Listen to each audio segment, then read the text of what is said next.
சகோதரர் ஆர் ஸ்டான்லியின் நாளொரு மேனியிலிருந்து இன்றைய தியானம். ஜூலை 29. பிரிவினை பிசாசு.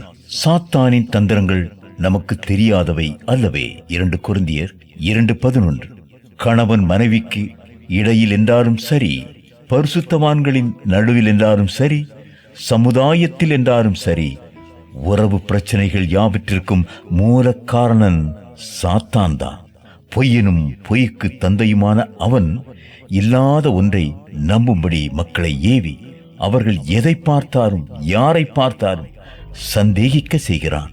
இவ்வித போராட்டத்தில் நாம் அவனை எப்படி முறியடிக்கலாம் என்று தமது வசனத்தில் கடவுள் நமக்கு போதித்துள்ளார். எபேசியர் 4:26-27. கோபப்பட்டாலும் பாவம் செய்யாதீர்கள், பொழுது சாய்வதற்குள் உங்கள் சினம் தணியட்டும், பிசாசிற்கு இடம் கொடாதீர்கள். நெடுநேரம் சூரிய அஸ்தமனத்திற்கு பிறகும் கூட கோபத்தை வைத்துக் கொண்டிருப்பது அது நியாயமான கோபமாயிருந்தாலும் பிசாசிற்கு இடம் கொடுப்பதாகும். ஆண்டவருடைய கோபம் கூட 1 நிமிடம்தான். சங்கீதம் 30:5. அவரது கோபத்தினால் சாயங்காலத்தில் அவர் நம்மை அழவைக்கலாம். ஆனால் அவரது தயவினால் விடியற்காலத்திலேயே மகிழ்ச்சியை அனுப்பிவிடுவார். நாம் கடவுளை விட பரிசுத்தவான்களோ பெரியவர்களோ? அடுத்து 2 கொரிந்தியர் 2:10-11. நீங்கள் ஒருவனை மன்னித்தால் நானும் அவனை மன்னிக்கிறேன். நான் மன்னிக்க வேண்டியது ஏதாவது இருந்தால் அதை உங்கள் பொருட்டு கிறிஸ்துவின் முன்னிலையில் மன்னித்து விட்டேன். இவ்வாறு சாத்தான் நம்மை வஞ்சிக்க இடம் கொடுக்க மாட்டோம். அவனது தந்திரங்கள் நமக்கு தெரியாதவை அல்லவே. கொரிந்து சபையில் ஒருவன் தனது மாற்றான் தாயோடு முழுக்க விபச்சாரத்தில் வாழ்ந்து கொண்டிருந்தான். அவன் மீது ஒழுங்கு நடவடிக்கை எடுக்க பவுல் சபையாருக்கு அறிவுறுத்தினார். அவனது உடல் வேதனைப்பட்டாலும் பரவாயில்லை, அவனது ஆன்மா ரட்சிக்கப்படும்படி அவனை சாத்தானிடம் ஒப்புக்கொடுங்கள் என்றும் அவர்களிடம் கூறினார். 1 கொரிந்தியர் 5:1-5 வரை. அப்போஸ்தலனது உத்தரவை எழுத்தின்படியே அவர்கள் பின்பற்றினர்.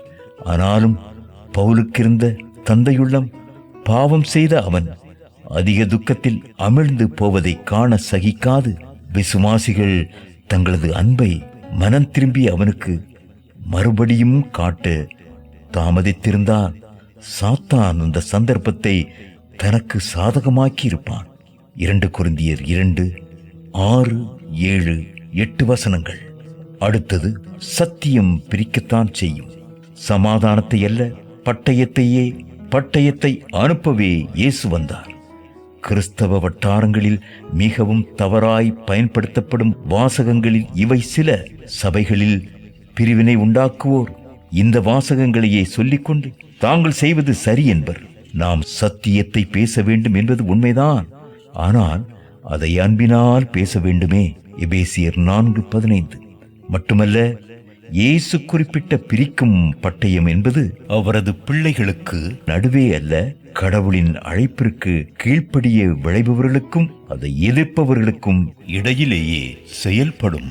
மத்தேயு 10:34-39 வரை. இல்லையேல் சமாதானம் பண்ணுகிறவர்கள் பாக்கியவான்கள் என அவர் எப்படி போதிப்பார்?